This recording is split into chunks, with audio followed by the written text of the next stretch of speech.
ბაჰრეინსა და ქუვეითში კვლავ გაისმა რაკეტების განგაშის სიგნალები, რადგან ირანმა ათეულობით რაკეტა და დრონი გაუშვა სპარსეთეთის ყურის ქვეყნებზე, სადაც აშშ-ის ძალები არიან განთავსებული. იორდანია აცხადებს, რომ ირანის 3 რაკეტა ჩამოაგდო, ხოლო თეირანი ამტკიცებს, რომ 3-ვე ქვეყანაში ამერიკულ სამხედრო ობიექტებს ესროლა. ქატარმა დაგმო ეს თავდასხმები, როგორც ქატარის სუვერენიტეტის დარღვევად.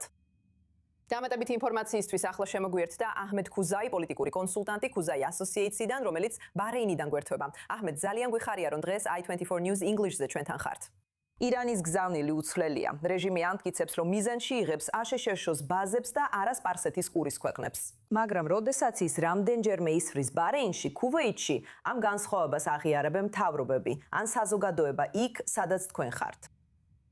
საერთოდ არა, განსაკუთრებით იმიტომ, რომ მათი განცხადებები არ ემთხვევა მათ ქმედებებს. მათი განცხადებები ყოველთვის და მუდმივად ამტკიცებს, რომ ისინი ურთხამენ და მიზანში იღებენ ამერიკულ ბაზებს, ამერიკულ ინტერესებს და ასე შემდეგ. თუმცა რეალურად, რასაც ხედავთ, განსაკუთრებით ის ვიდეოები, რაც ბოლო 1 წუთის განმავლობაში აჩვენეთ, მხოლოდ სამოქალაქო ობიექტებია დაზიანებული. გუშინ მაგალითად მათ დრონი დაეშვა საწყობზე ქუვეითში. ეს სამოქალაქო ობიექტია. ეს ადგილობრივებისთვის ცნობილია სპარსეთის ყურეში, მაგრამ ისინი ამტკიცებენ, რომ ეს ის ვიდეოა, რაზეც ვსაუბრობ. ისინი აცხადებენ, რომ ეს ამერიკული ინტერესების ობიექტია.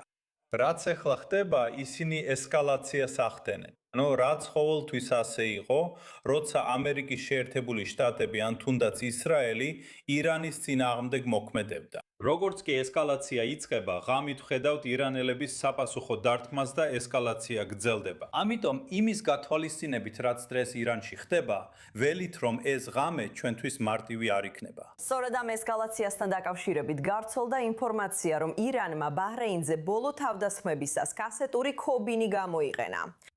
თუ ეს სიმართლეა, ეს იქნება პირველი შემთხვევა, როცა ბაჰრეინზე ასეთი თავდასხმა განხორციელდა. ეხლა თუ ეს დადასტურდება, ნიშნავს თუ არა ეს თეირანის თავდასხმების მნიშვნელოვან ესკალაციას სპარსეთის ყურის ქვეყნებზე. ბაჰრეინზე ექნება რაიმე სახის საპასუხო ქმედება. როგორც თქვენ თქვით, თუ ეს ვიდეო ან კადრები დადასტურდება როგორც ნამდვილი, მაშინ დიახ, ეს დიდი ესკალაცია. ეს ირანელების კიდევ უფრო აგრესიული მიდგომისკენ მიდის. ამ წუთას ირანელების მიერ ამ ტალღაში მიღენებული ზიანი ომის წინა ტალღებთან შედარებით ბევრად ნაკლებია. ამავე დროს, როგორც თქვენ ახსენეთ, სპარსეთის ყურის ლიდერები ამჟამად მუდმივად ხვდებიან ერთმანეთს, რათა როგორც ზარალი შეაფასონ, ასევე დაგეგმონ რა ნაბიჯები გადადგან ან აქედან გამომდინარე. ირანთან გამკლავება მარტივი სტრატეგია არ ყოფილა. განსაკუთრებით იმის გათვალისწინებით, რომ სპარსეთის ყურე ყოველთვის მშვიდობიან გამოსავალს ეძებდა.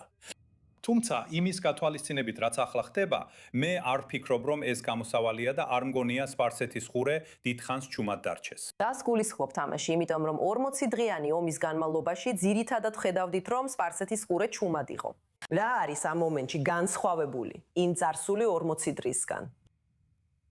ჩვენ ისევ ხედავთ იგივე შედეგს ერთი შეხედვით. რეალურად ირანელების მიერ მიღენებული ზიანი ეხლა უკვე ისე დონეზეა, რომ ამ მომენტში ფაქტობრივად დაბრუნების წერტილს გადავწდით. და მანამდე 40 დღიანი ომის დროს ყველა ცდილობდა გამოსავლის პოვნას, მშვიდობიანს, რაღაც სახის ცეცხლის შეწყვეტას, რაღაც სახის დეესკალაციას, როგორც ჩანს ირანელებთან მშვიდობიანად ვერავინ ახერხებს ურთიერთობას. ომანელებიც კი, რომლებიც ცდილობდნენ ირანელების ყველა ქმედების გადაკლაპვას, ახლა ამასაც კი ვერ ახერხებენ, რადგან მათაც კი დაბობომბაში ჩართეს.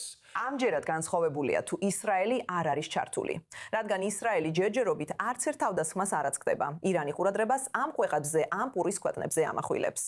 შეიძლება თუ არა, რომ ყურის ქვეყნებმა ასეთი პასუხი გასცენ, რაც აჩვენებს, რომ ისინი აუცილებლად ისრაელის მხარეს ადგანან, არამედ უბრალოდ საკუთარ ტერიტორიას იცავენ. ორივე შემთხვევაში. ადრე და ახლაც ყურის ქვეყნები თავს იკავებენ ისრაელის მხარეს ღიად დადგომისგან ომის საკითხში, სულ მცირე ზედაპირულად მაინც. მაგრამ ამჯერად ყურის ქვეყნებისთვის მნიშვნელობა არ ექნება, იქნება თუ არა ისრაელი ჩართული, თუმცა მათ ურჩევნიათ რომ იყოს იმის გამო, როგორიც ისრაელია. თუმცა მე არ ვფიქრობ, რომ ეს არის მთავარი ფაქტორი. იმის გამო, რომ ურის ქვეყნების ეკონომიკა ყველაზე მეტად ზარალობს, ვფიქრობ, მომავალი კვირები გვაჩვენებს განსხვავებულ მიმართულებას ურის ქვეყნების მხრიდან. თქვენ ახსენეთ უის ეკონომიკა. პრეზიდენტმა დონალდ ტრამპმა უკან წაიღო თავისი განცხადება, რომ შეერთებული შტატები 20%-იან ანაზღაურების საფასურს დააკისრებდა ჰორმუზის სრუტეში გამავალი გემების უსაფრთხო გადაადგილებისთვის. მან თქვა, რომ ამის ნაცვლად ურის ქვეყნები შეერთებულ შტატებში დააბანდებენ ინვესტიციებს. გაქვთ რაიმე ინფორმაცია თუ რას შეიძლება მოიცავდეს ეს საინვესტიციო შეთანხმებები? Ზუსტად არ ვიცი, მაგრამ ქურის ქვეყნები დიდი ხანია ინვესტირებენ შეერთებულ შტატებში. ეს ახალი არ იქნება, თუნდაც ასე წარმოაჩინონ.